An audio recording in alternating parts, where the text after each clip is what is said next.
High intent versus closing, why it actually matters, what high intent leads, and why high intent leads don't always equal closing. In this video, I'm going to be breaking this down step by step and explaining exactly why we've been able to help over 550 agents hit $40,000 a month and now help 4 agencies scale to $1 million a month. My name is Trey. I'm the owner of Agent Lead Lab.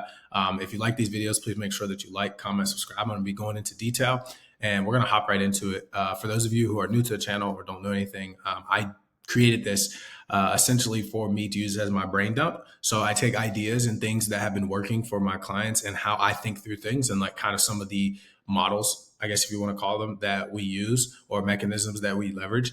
And how we help people hit 40K a month as an independent agent. And then honestly, if you can use this information, you potentially may want to partner up with us and we can help grow your agency as well. So without further ado, let's hop in. So I recorded a video the other day. One of the points that I had actually brought up was the difference between being high intent and closing. And a lot of times I think we think, oh yeah, super high intent leads, I'm going to close more. And in this video, I'm going to be breaking down how that is like not a true narrative at all. Okay. So understand this. Let's first talk about like, what does intent actually mean? So 1 second, handy dandy Google, handy dandy Gemini, just pull it up for simple sake, right? Intent is general underlying purpose behind a user's search or action, while high intent specifically refers to a search that indicates a user is close to making a purchase or taking a decisive action. Think of intent as a broad category and high intent as a specific high value subcategory of that intent. Now, here's why I'm breaking this down, and we're going to go through this in great length because I feel like when it comes to leads and understanding like what you should sell, how you should sell it in the life insurance space, we're like, yeah, I just want super high intent. And like, obviously you do want high intent, like don't get it twisted, but there's pros and cons in our industry with high intent because of the buying cycles and behaviors. So we're actually break down, first of all, the demographics of the different type of buyers that we would be marketing to, which we call, final expense, veteran final expense, IUL, whole life, infinite banking, mortgage protection, term insurance. Like we come up with all these coin names, but really just targeting demographics. Like let's not overcomplicate it and make it more than what it is. We're genuinely just finding demographics and targeting them to make sure that we put ourselves in the best position so we can actually make money. And more importantly, so that way we can help them protect their family or accomplish their goal.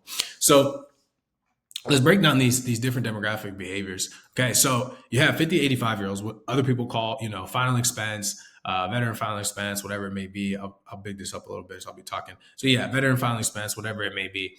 And understanding that in this demographic, you are going to have people who are on Social Security, right, disability, and or like fixed income. All right. Now, not to say that all of them will have that, right? Some of them will be vets. It's not to say that they don't even necessarily not make a lot of money. It's just fixed. Okay. And a lot of times you have to understand who these people are. So like, what are they doing on a day-to-day basis? Right. So like if you're at home and you're 70 years old, like what do you think that you're doing if you have social media? Like you're probably scrolling on Facebook. You're not like out running or running a business or like playing with kids. Like maybe you're spending time with your grandchildren if you're like healthy. But if you're not, like, what are you doing? You're at home on the computer or on your phone or on your tablet. Like I have a grandparent. So this is another thing that I think is important for agents to understand and agency owners when you're scaling is like, think about the fact that when you like take away, like, I want to make money, these leads have to be high intent, all that, like, let's just break it down to the root inherent understanding of how human psychology, like take your grandparent. If you gave your grandparent who was, let's start with 80, let's work our way down. If you gave an 80-year-old, right, a laptop, an iPad, and you're like, hey, figure this out. And you're like, they're on Facebook. They don't know what they're doing, but they like see some stuff and they're like, oh, this sounds like cool, like whatever. And they click it and they fill it out. And then their phone just starts getting hammered. Like, think about your grandparent getting just destroyed with the phone. What would you probably say? Don't pick up, right? You don't know these people. What? So it's like, they're like, oh, well, I was just clicking through. Like I talked to my granddad. He's like, yeah, I saw that. I was clicking on it. So like we have to take all the like that's why I love business. You just have to take all the emotion out. Like just think logically. It's like when you do that, you don't get as upset when you have these leads and they don't pick up. You don't say like, oh man, these leads suck. It's like, no, you're dealing with these people. So you have to call them and call them and call them. You have to find multiple ways to do that. You have to find different rhythm patterns. You have to know when to call them, what they're currently doing. So like, yeah, if you're dealing with 50 to 85-year-olds, there's a ton of things that we can go through, right? So they're scrolling, right? And it's like, people don't understand the value of scrolling. They think that it's just like, oh yeah, man, it's like, oh man, They're scrolling, they fill it out. They should pick up the phone. It's like, no, that doesn't. That what do you think an 80-year-old's doing? So let's work our way down. Let's go 70. They're relatively in the same category. 60. It's like, okay, cool. 50-year-olds, you're gonna get a lot more pickups. So when you think about it, it's like, okay, I had these people. This is how I should be thinking through this. Because when you're targeting, if you're targeting somebody who's a former veteran or who wants final expense, like if they're filling it out and they're 50, do you think that they're probably in the financial position to be saying, I need a final expense policy? Like if your parent is 50, because we're going to go that in a second. If your parent's 50 and they're a homeowner, right, and you're watching this, or if you're 50 and you're a homeowner, like, are you going online to Facebook to fill out a form to get life insurance? Or are you just going to go to State Farm or like, do you understand? So when you take all the emotion, you just think about things logically. You remove the inherent, like, oh my goodness, this is so bad. We're not even getting into the intent piece. We'll get to that in a second. So when you know that, you're like, all right, cool. They're scrolling, which means that if they're scrolling, they're filling out multiple forms, right? It's like, oh, this person said they filled out 10 forms. It's because they did. Or if they didn't, they forgot because you don't know what's on the ads. This goes back to one of the things I've talked about is like when you don't have ownership and you don't own the thing, when you're calling people, you don't know what they saw. So you're just winging it. And yes, you will hit more bats. But if you know exactly what they saw, the process they went through, what it looks like, and you call them, you can deflate and remove any objections that come up. You're not frustrated when they say things because you understand how things work. Like there's a million different ads out there. I'm sure you saw a bunch. No worries. My name's Trey. I'm going to go through this information with you briefly. Like you remove all of your frustration, I guess that you could say that you may have in regards to like reaching out to these leads. And this is like one of the things I tell my clients all the time. I'm like, yo, you can't get upset when you're doing like unbranded advertising and it's not like hitting. Like it's going to hit when you put your face on it because you're running a business and then you know what's on it. So you're going to speak the same language, right? But understanding is like they're scrolling. Okay, so this demographic, they're scrolling. Now we've already identified that's the behavior. Another thing is like they shop for discounts. That's all they do. Like if you think about your grandparents, they came up with like newspapers. So like they're in the newspaper like, oh yeah, penny pinching, trying to find a way to get, buy two, get one free. Like, oh, I'm going to save $1 here. Like that is their behavior. That's the way they think. So if you understand that before you start marketing or before you start running ads, you change your whole outlook on how this process should work and what these people will actually say/do. If you don't, then it's like, man, you're going to put yourself in a tough spot and you're going to get upset about things you can't be upset about because these things you can't change. These are inherent behaviors in this demographic. Once you understand that, you're like, okay, get it? I understand that. All right, now we'll talk about fixed incomes. This is super important, okay? If they're on fixed income, you as a closer cannot necessarily say, oh man, like I'm not making a lot of money per deal. It's like because you're dealing with somebody that's on a fixed income. So like, and especially if they're at the end of like you're getting older, they're like, I mean, I'm not getting any more money, so I can only spend what I have. And if it's provided by the government, which a lot of final expense or disability, like you're going to be people with Social Security. And that's fine because we're kind of talking about their behaviors. Another thing is because they fill out a lot of forms, right? And they are frequent shoppers. What does that mean? That means that you're going to have way more at bats. Now, is the intent super high, which we talk about?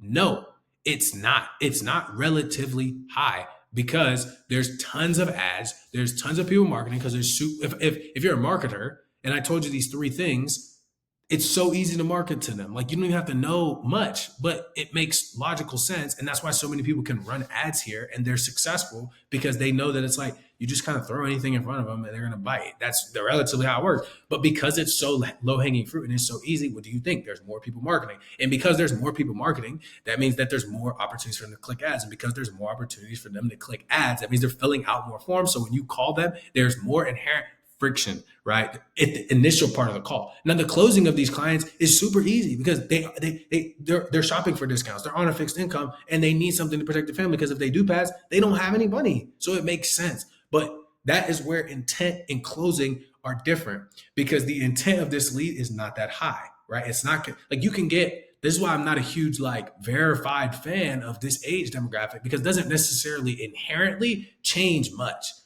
Right? Because of this demographic, they're going to be shopper. Like you're going to get that. When we get into the homeowners and we break down these next two, I'm going to kind of explain how I think through my model of like what the behavior will tell me about what they should or shouldn't do. Right? So when you think about this, it's just like as an agent, what does all this mean? Like think volume. Like everybody's trying to like make a high intent final expense lead, make a super high intent vet lead. It's like, yes, you can make it better. I'm not trying to say make it garbage. You obviously want good numbers, but at the end of the day, it's still a 50 to 85-year-old on Social Security, disability, or some level of fixed income that's looking for discounts, that is also scrolling and filling out tons of forms, right? The closing rate should be really high because it's super simple when you get on the phone to put them in a better position, because they don't really know. Because if they did, they would be online filling out forms, right? So this makes total sense. Okay. So that is going to be for the 50 to 85-year-old. Now, if we go down to this and relative, once again, you're going to close higher. The intent's not going to be as high because of the things I just explained. So now let's go into 30 to 60-year-old homeowners, middle class, looking to provide, do what's right, and find options. So we're gonna walk through this. Okay. So what do I mean 30 to 60? And I'm not saying that people below the age of 30 can be homeowners. I'm just relatively saying a lot of the people who are in this demographic are 30 to 60. Now, you will have 70-year homeowners, and I'm going to explain when we talk about equity and pitching and why that's important as well. So let's understand the first demographic. Okay, so these people are working class. Super important. Why? Because agents kill me when they're like, yo, I got these leads, but like they're not picking up. And I'm like, okay, cool. Like, when are you calling them? I'm calling them 3 times a day. I'm like, all right, well, let's think about this. Excuse me. If you're a working class person and somebody bangs your phone 3 times a day, right? And I'm not opposed to banging, but it's about when. And you're hitting them morning, afternoon, evening. Not opposed to them, but understand, like, when's going to be the best time for you to reach me? I always think like a reverse engineer. Like, so if I'm working class, I'm thinking about my parents. Like, if I try to call my parents and they're working in the middle of the day, what are they probably not going to do? Like, if they pick up, they're going to be what? Short with me. Cool. If they're typically 30 to 60, what do they have? Kids. It's like, okay, well, if I call them like in the morning, I could probably get to them, right? Like, it had to be early though. It can't be like 9 o'clock. That's the thing. A lot of agents are like, yeah, I'm calling them in the morning. I'm like, okay, well, are you calling them at like 8 or like set? I mean, I can't really legally, I guess, call before 8, but you calling them like right at 8 when you legally can?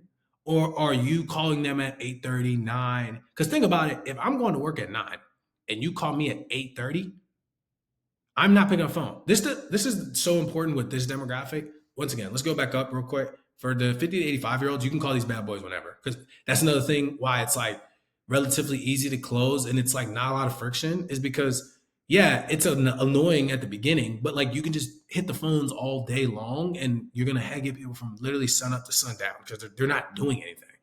When you go to the homeowner class, completely different, right? They're working. So most agents will be like, yeah, man, I'm calling in the morning. And I'm like, okay, well, what you should do is you should call, right? Like right at literally like when it strikes 8 o'clock, you should call right at 8 a.m. because that's legally when you can. Like, I remember there was a time when people used to reach out like 7:30 and you used to get crazy pickups. And people were like, whoa, that's too early. It's like, okay, if you filled out a form and you put in a request and you can call before 7:30, like, and there was no legal restriction that you couldn't, like, why wouldn't you call? Because if I'm trying to reach you, I'm not going to call you at 8:30, 8:45 when you're with your kids on your way to work, because you're going to be rude and short with me and you're going to be like, why are you calling me? If I call you at 7:30, you'll probably be like, whoa, but you will more than likely pick up the phone. And if you pick up the phone, I'll be like, hey, just give me a quick buzz. I know, so I got your application you put in, blah, blah, blah, or do whatever you want to do in your pitch. And if they give you an objection, be like, hey, it's probably the best time to reach you, right? Like, I'm assuming since you're working, it's probably not good to bug you or call you during the day, right? And they're like, yeah. It's like, okay, well, I just wanted to reach you real quick. And then you can set the appointment when you figure out their schedule. Because a lot of times you try to call at 8:39, people are lazy, they don't actually work. So if you don't work, like, don't lie. Don't say you're calling them 3 times a day, which you may be, but when are you calling them? Because if you're calling them at literally 8:30, 8:45, you are probably not going to get them, because at that point they are on their way to work. If I have a 20-minute drive to work and I'm headed into work and a random number calls me and I'm listening to my music or I'm talking to somebody or I'm trying to listen to a podcast, like, I'm not picking up the phone. You'd be like, oh, these people don't pick up. It's like, okay, well, if you call me like right now, or if I'm at home and I'm like kind of moving around, get my day started, or it's like early and I'm like, yo, these people can call me. Like, I'm going to pick up, and all you need is an opportunity. Like, with this class, you need an opportunity, right? And we're going to go into why. So that's super important. Is like, when you're calling them, if you're dealing with working class, you're going to be booking a lot of appointments. You could try to do one call closes. I'm not necessarily opposed to it if you reach them in the evening, but not in the morning. If you're calling them early enough, like, they're going to be like, yo, I'm not ready. Like, you're going to run into unnecessary objections. And then also another thing is that a lot of these people are married. Okay. So like, what does that mean for you? That's great. Right. Like that's great. So because they're married and they're working, right? Now you got to do a lot of his and hers, which means that when we talk about closing here in a little bit, you'll actually see how you're going to make more per sale, right? Now, the next thing, what are they looking to do, right? This demographic, 36-year-olds, they're looking to provide. They're trying to figure out, like, men are getting into their stride of their life. They're trying to figure out what their career looks like. Women are having kids, but they're also providing. So they want to make sure that their kids are taken care of. They have all the things they need. So you have a lot of what? Pain points. Okay. So tons of pain points, right? Tons of pain points. They want to do what's right and they want to find options. So this group in here, a lot of people call this mortgage protection. Now understand that mortgage protection is nothing more than just life insurance used to cover the mortgage. It's not inherently some special life insurance. And if you do it right and you market it to people correctly, you're really just looking for homeowners. And you're looking for homeowners for everything I just said. They're working, so they have money. They're actually looking to do what's right and provide.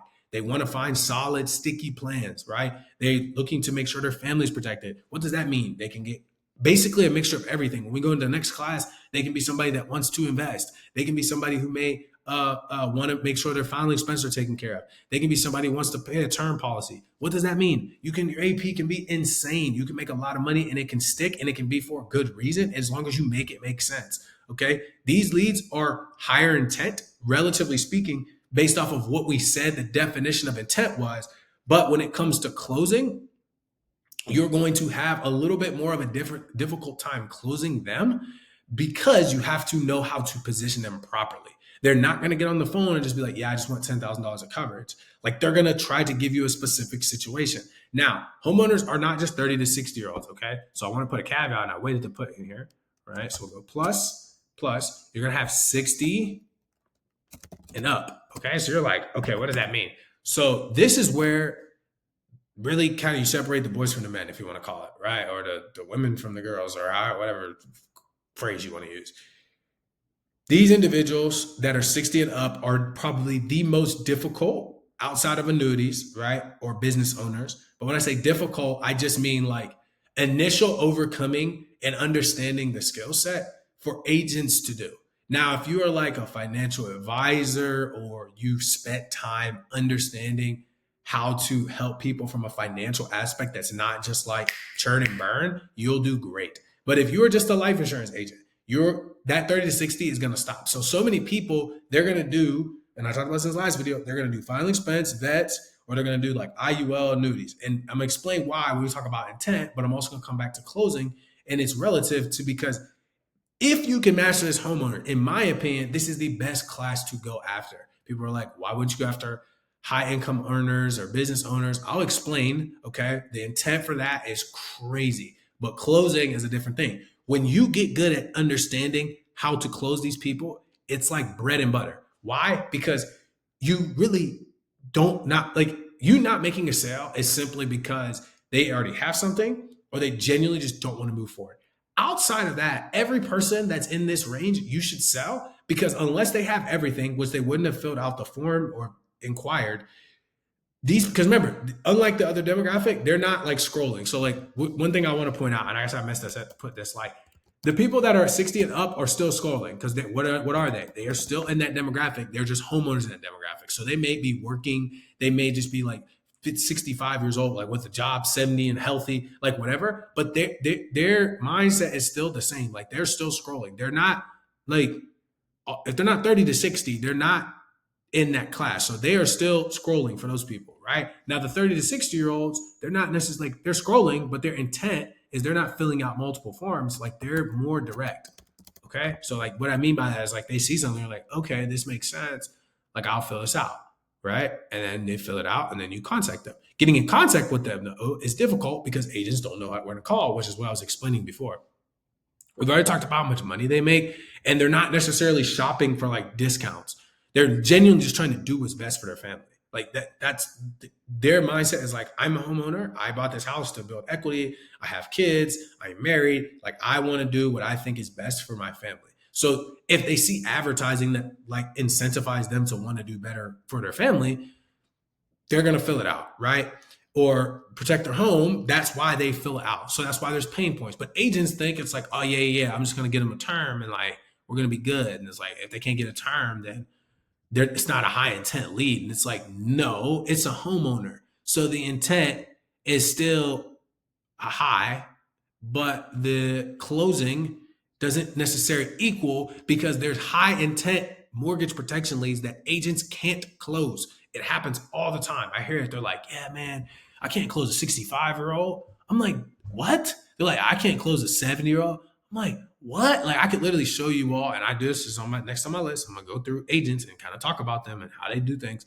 You're going to hear about a lot of the clients that we work with, what they do, how they do it, what are their thought processes, and like knowing that just because you say that, this person's this age, that means that you don't know and understand what it actually takes to take care of this client. Like if you genuinely studied how to protect people in all situations, you'd be fine.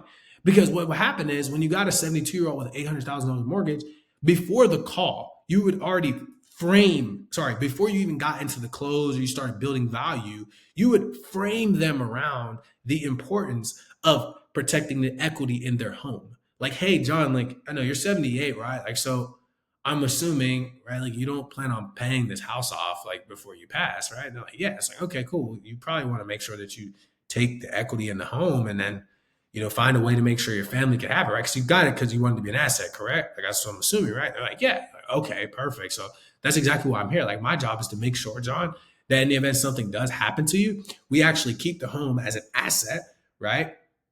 And we can leverage that to make sure that XYZ, XYZ, XYZ are taken care of. Does that add up? They're like, yeah. You're like, okay, perfect, right? So then now there's no expectation for you to cover this $800,000 mortgage. I don't care what he came in the door for. It's your job as the closer to put him in a better situation. That's why I love and can't stand agents saying that or agency owners not understanding that concept. But I'm like, you're just failing to paint the picture for them properly. And that's okay. But that just means you need to get better at closing, which is why people want to do these leads or want to work with homeowners because they're higher intent, but they can't close them. Like they struggle to close. But when you get good, you're printing. You're literally printing, like you're printing. So let's move on to the next demographic. Okay. So you're going to see it like, why did he put 26 homeowners? Because these are still the same people, right? I'm putting 20 to 60 because we're now doing like corporate business owners. Some of these are homeowners. This is a little bit, some of them are middle class, a little bit of an upper class. But there's really like, honestly, everyone as well that would be eligible that's getting marketed. And the reason why is these people are looking for investments and retirement. Because think about it. I mean, the purpose of you investing is to make more money, theoretically. And unless you just love money for the sake of loving money, which I guess some people do, a lot of people want to build up a lot of money so they can either have freedom, right? Which would be another thing. So they're looking for freedom, or they're looking to have something to retire on so they can have freedom. It still comes back to the same thing, right? So like this demographic of people, that's it. So if you ask somebody who's making $1 million, if they can make 1.5 million, what would they say? Like, hey man, I can show you how to make an extra $500,000. Like it's like 10 minutes. Let me show you how this would work. You would be like, yeah. If you were making $50,000, I was like, I can show you how to make an extra $20,000. You'd be like, yeah. You'd be open to having a conversation. This is not going to take me long to explain, y'all. That's all that an IUL or annuity really relatively is. You're telling people there's an opportunity for them to either save more money, which means they can keep more of it so they can have more of it to use in freedom, or they can put more money into something and make more than what they may currently already be doing. So you're like, okay, what do you mean, Trey? So what I mean is that because that's the overall concept, this demographic has bought into that concept. And because of that, they're open to conversation, which inherently means that the intent is a lot higher in regards. It's not the highest intent, relatively speaking, because they may not be ready to make a decision based off the definition that we just saw, which also means when we get into closing here in a second, it's going to be a little bit more difficult for you to close them, right? Now, if you are selling dreams, you will close them very quickly because you'll be like, hey, look, actually, just put this money in. It's how it works. Like, you get it out. It's only XYZ. You make your commission, you get out. That's what a lot of agents do. Then they fail. They get a lot of chargebacks. People aren't happy. And you're really like, that's not a good look. Like, you shouldn't do that, right? If you do it properly, it's difficult because it's a longer process, right? Which we'll go into for next. But this demographic is kind of accumulation of everybody, right? You can have some that are like 60 plus. So I'm going to put this in here as well. So it's going to be more annuity, right? So you're going to go 60 plus. And those people are relatively the same. Like they could be business owners or corporate, have a lot of investments, a lot of retirement set up, etc. They're also going to be looking for like more retirement, more freedom, how to grow their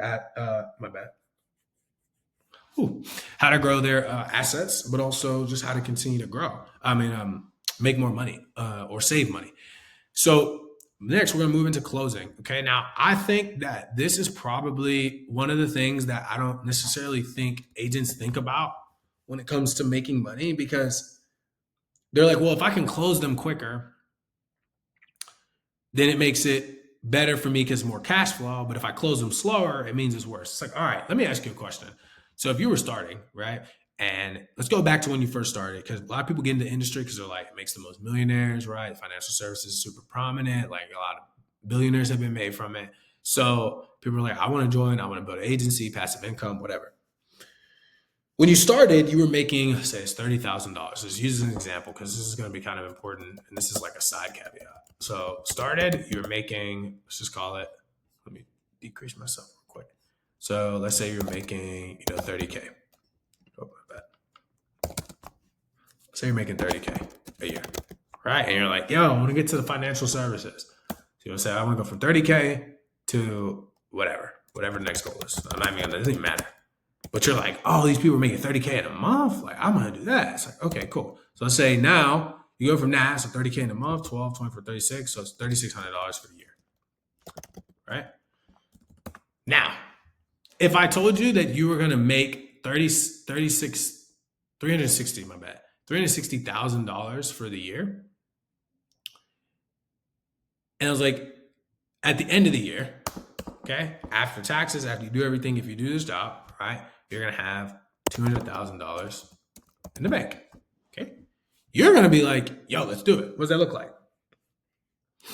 And then I gave you another scenario where I was like, you're going to make,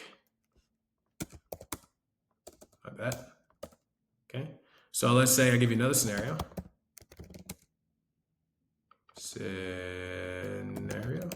My bad. Yeah, I think that's right. Another scenario, my bad, y'all know sometimes I'll be typing all crazy. Don't judge me, y'all. So another scenario where essentially what you're gonna do is you're gonna say, okay, now you're still at 30K a year right now, but now I'm gonna tell you you're gonna make, $600,000 in a year. Okay, so that's where you're gonna go to, which would be 12, 24, 36, 48, 60. So you're gonna make 50,000 a month. Okay, 50K a month. Now, here's the thing, okay? And my bad. At the end of this scenario, you're going to have, let's just call it, I'll tell you, you're going to have 200K in the bank. Okay, so both situations. Most people, sorry, let's not even do that. Let's do something that's a little bit better. Let's go 100. Let's go 125K in the bank, right? And you're like, okay, yeah, I'll still take that. Most people are doing this, right? They're getting a lot of money really fast.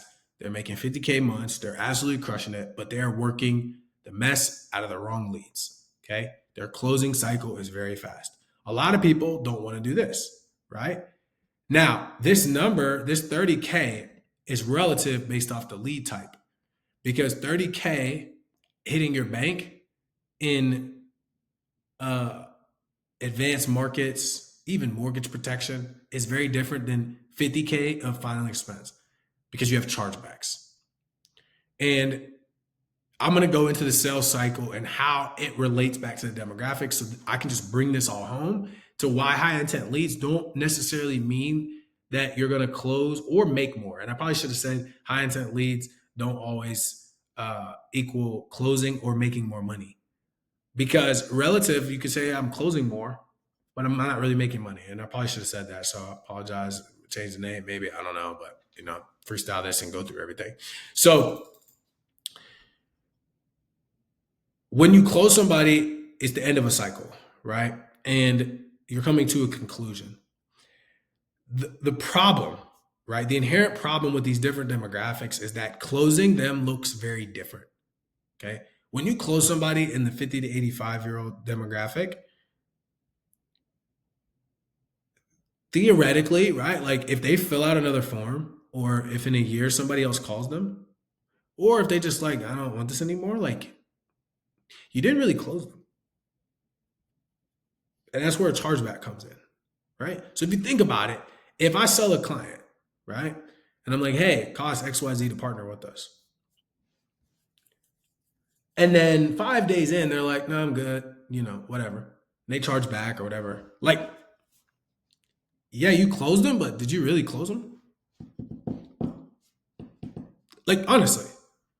And I think that's the question a lot of people just have to ask themselves and look at, is because I could care less if you're closing people, right? But you're not making money.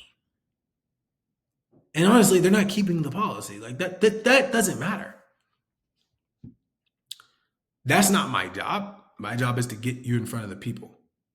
But if you're an agent, you're probably watching this, you should take that personally. You should look at it and be like, okay, you know what? Like, cool.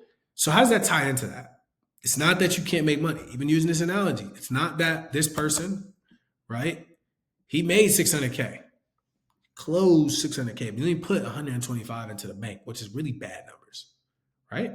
Versus on this analogy, you made 360 and you actually put $200,000 in the bank. Because this includes like chargebacks, lead cost, everything, right? This is just straight, hey, I made this. I put this in total. This is what I made out, right? And this you paid. This is what I pulled out. And that's important because demographics will tell you how a sales cycle plus commission equals closes and persistency. That's basically what I was just going through, right? So when you deal with a homeowner, when you close them, the likelihood of somebody coming behind you, if you did your job correctly, if you actually close them, is very, very low.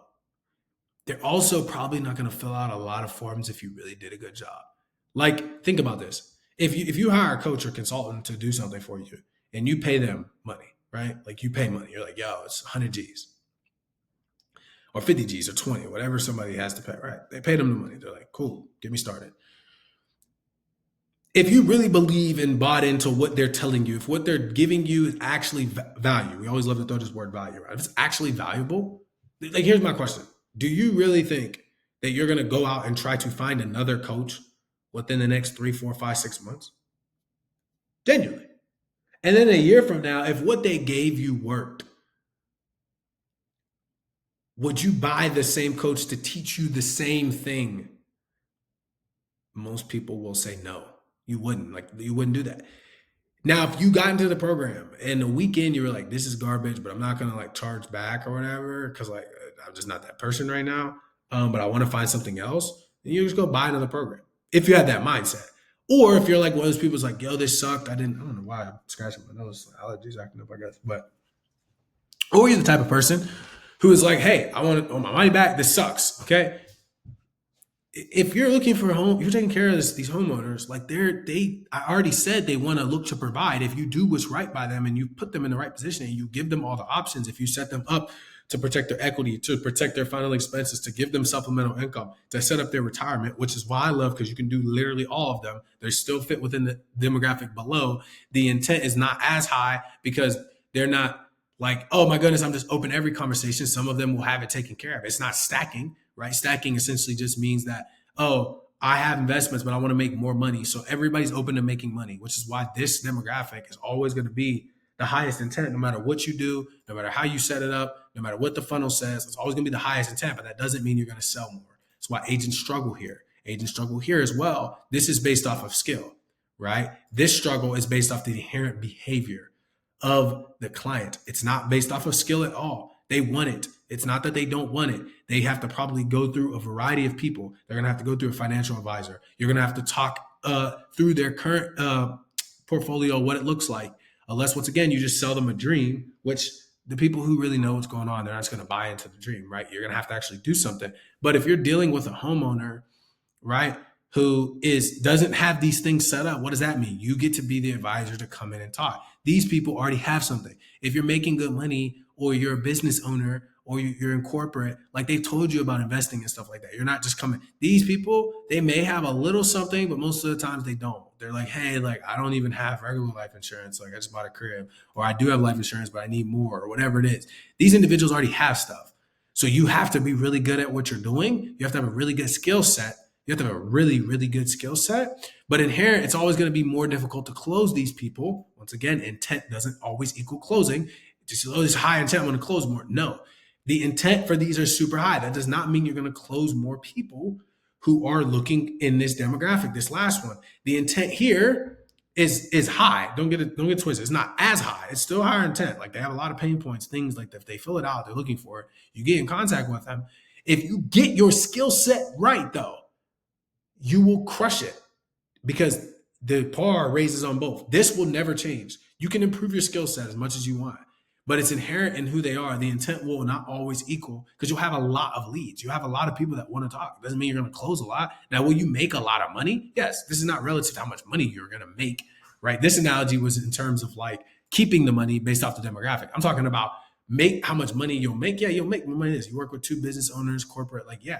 But once again, going back to the closing, the sales cycle matters because if it takes you 5 months to make a sale, it's like, okay, what type of person are you? Like, if you're cool with that and you have money, like, cool, that's fine. I don't want to work with big ticket clients. I don't care if it takes a few months. If I'm going to make 30K, I'm going with it, right? But most people aren't in that position.